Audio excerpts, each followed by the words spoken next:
আমি হাফিজুর রহমান চিন্তা করে দেখলাম আমার বাবার নাম নাই, কেউ জানে না আমার বাড়ি কই, আমার মা কেমন, বাবা কেমন। কিন্তু আল্লাহর শুকর, আজ এত সম্মান, এত মর্যাদা কেন?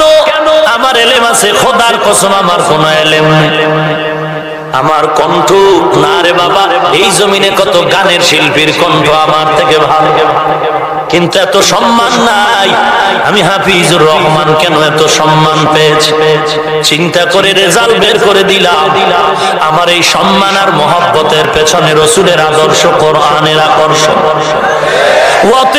দুনিয়া রিকশাওয়ালা যদি রিকশা চালায়া নিজের ইজ্জতের চেয়ারে বসতে পারে, রিকশাটারে জীবন থেকে বেশি দামি মনে করে, তাহলে আমি যেই নবীর আদর্শের কারণে গোটা জগতের মধ্যে সুনাম অর্জন করতে পারলাম, আলহামদুলিল্লাহ। কোরআনের কারণে, নবীর আদর্শের কারণে আল্লাহ এত সম্মান আমাকে দান করেছেন, আমার রিজিকের ফয়সালা করেছেন, তাহলে আমি কেন আমার জীবন থেকে আমার নবীকে দামি মনে করব না? এরে নবীর উম্মতের দল, কেমন আমার নবীর দাম! তুই একটা মেয়ের পেছনে পড়ে জীবনটারে শেষ করে দিলি, রাতের ঘুম নাই, মা 3টার সময় তাকায় দেখে লেপের ভিতরে বাতি জ্বলে। কিরে ঘুমাও না? মা তুমি ঘুমাও, আমি বড় মোবাইল নিয়ে ব্যস্ত। গজবের এই মোবাইল যুবকের চরিত্র ধ্বংস করে ফেললো, যুবক এখনো টের পায়নি। ছাত্রদের জন্য মোবাইল চালানো আমার ফতোয়া হারাম। গত মাসে মাদানীনগর চিটাগাং রোড সন্দ্বীপের হযরতের মাদ্রাসা চিনছেন কেউ? পুরা মাদ্রাসায় অভিযান চালাইয়া 3 লক্ষ টাকার মোবাইল এক জায়গায় জমা করে আগুন দিয়ে পুড়ে ফেলা হয়েছে। এরপরও খোঁজ নিয়ে দেখো, ছাত্রের অভাব নাই, রাতের বেলা কান্নার অভাব নাই।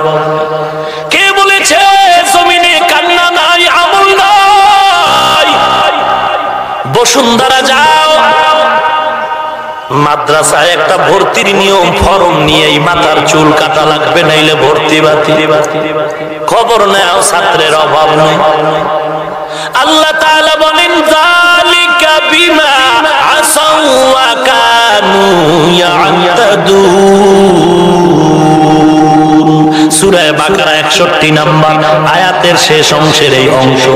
এই আয়াতের ব্যাখ্যায় আল্লামা আব্দুল আজিজ রাহমাতুল্লাহি আলাইহি তাফসিরে আজিজের মধ্যে বলেছেন, দুনিয়ার কোন মুমিন যদি মুস্তাহাব আমলটারে সাধারণ মনে করে ছেড়ে দেয়, আল্লাহ কোনদিন বেজার হয় সুন্নাত থেকে তাকে মাহরুম করে ফেলবে। কোন মানুষ যদি সুন্নাতের আমলকে তুচ্ছ মনে করে ছেড়ে দেয়, আল্লাহ বেজার হয়ে তাকে ফরজের আমল থেকে মাহরুম করে ফেলবেন। ফরজের আমল থেকে মাহরুম হওয়া মানে আল্লাহর মারিফত থেকে বঞ্চিত হওয়া। আল্লাহর মারিফত থেকে বঞ্চিত হওয়াই মানে জাহান্নামের আসামি হওয়া। এই যুবক, টুপি পরো না কেন? সুন্নাত। তোর আব্বার সুন্নাত। দাড়িটা লম্বা করো না কেন? সুন্নাত। তোর বাবার সুন্নাত। সেদিন এক বক্তা বয়ান করে পাবলিকের, এক সাহাবী নবীরে গিয়া কয়, নবী শর্ট আমল শিখায় দেন, দ্রুত যেন টিকিট ছাড়া জান্নাতে যেতে পারে। নবী বলেন, 4 কাজ করো, ডাইরেক্ট জান্নাত। নামাজ, রোজা, হজ, যাকাত। সাহাবী কয়, নবী এই 4 কাজের বেশিও করুন না, কমও করুন না। দৌড়ায় যায়। নবী বলে, জান্নাতি সাহাবী তাকায় দেখো। হাদিসের বয়ান দিয়া এইবার বক্তা সাহেব মানুষের বোঝায়, এই সাহাবী 4 কাজের ওয়াদা করলো নবীর থেকে, নামাজ, রোজা, হজ, যাকাত। এখানে তাহাজ্জুদের কথা নাই, এখানে নফল ইবাদতের কথা নাই, অতএব নফল ইবাদতের দরকার নাই। এই পাবলিকের বুঝায় দিল আমল চোরের দলের আমল চোর 20 রাকাত পড়তে মনে চায় না, 10 রাকাত 8 রাকাত লয়ে টানা দেন, আমল চোর। ঠিক কি না বলো? পাবলিকের বুঝাইলো নফলের দরকার নাই। আমি তর্কে যেতে চাই না, আমাকে একটু জবাব দাও। আমার নবী সারা রাত নামাজ পড়ে পা মোবারক কেন ফুলাইলেন? যে নবীর কোনো গুনাহ নাই, আল্লাহ অগ্রিম ক্ষমার ঘোষণা দিয়া বলেন, ইন্না ফাতাহনা লাকা ফাতহাম মুবিনা লিয়াগফিরা লাকাল্লাহু মা তাকাদ্দামা মিন যামবিক ওয়া মা তাআখার ওয়া ইউতিম্মা নি'মাতাহু আলাইকা ওয়া ইয়াহদিয়াকা সিরাতাম মুস্তাকিমা। নফল ইবাদত করলা না রে বাবা, উম্মতের তুমি এর থেকে দূরে সরায় দিলা। অথচ বুখারী শরীফের মধ্যে আল্লাহ পাক নবীরে জানায় দেন, মান আদালি ওয়ালিয়ান ফাকাদ আযানতুহু বিল হারব। ও রাসূল উম্মতের জানায় দেন, আমার ওলিদের সাথে যারা দুশমনি করবে আমি তাদের সাথে যুদ্ধের জন্য রেডি। আল্লাহর নবীকে আল্লাহ বলেন, নবী জানেন ওলি কারা, ওলি ওলি এক বচনে ওলি, বহু বচনে আউলিয়া। আলা ইন্না আউলিয়া আল্লাহ লা খাউফুন আলাইহিম ওয়া লা হুম ইয়াহজানুন আল্লাযীনা আমানু ওয়া কানু ইয়াত্তাকুন।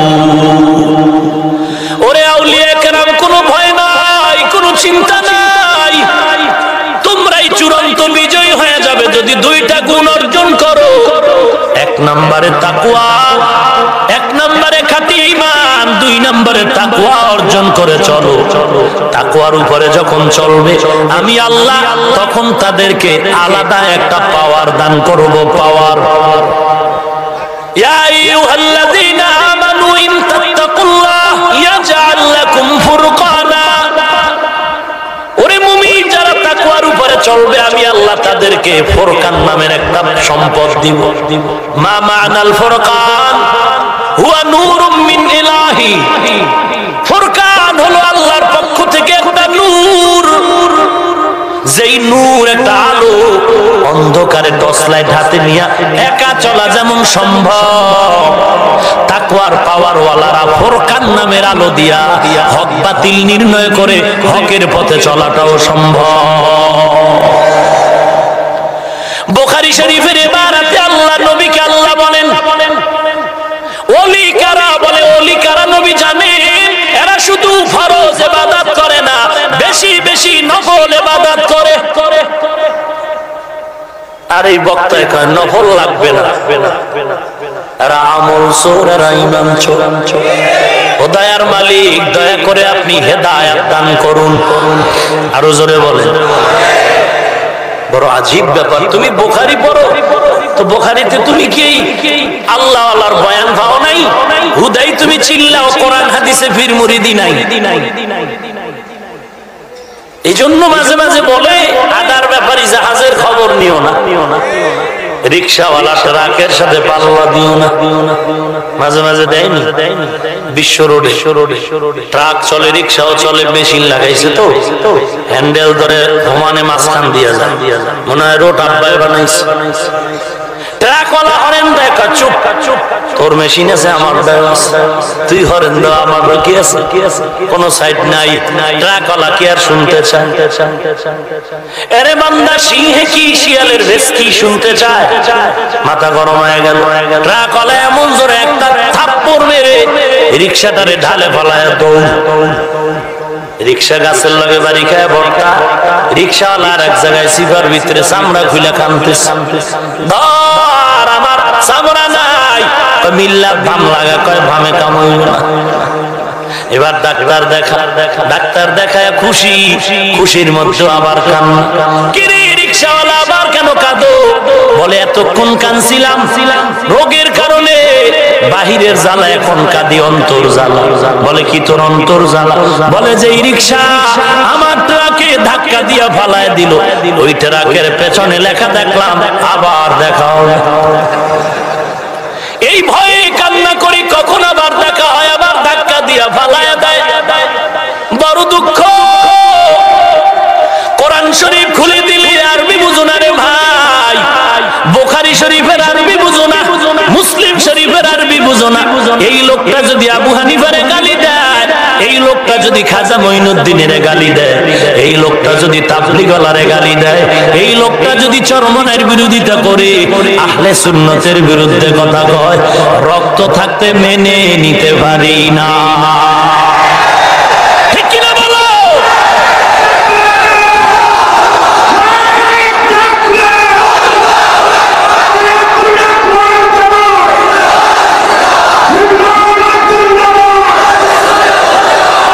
পান খাওয়ার যার অভ্যাস নাই, আরে যদি পান দেয় চান্দি গরম হয়।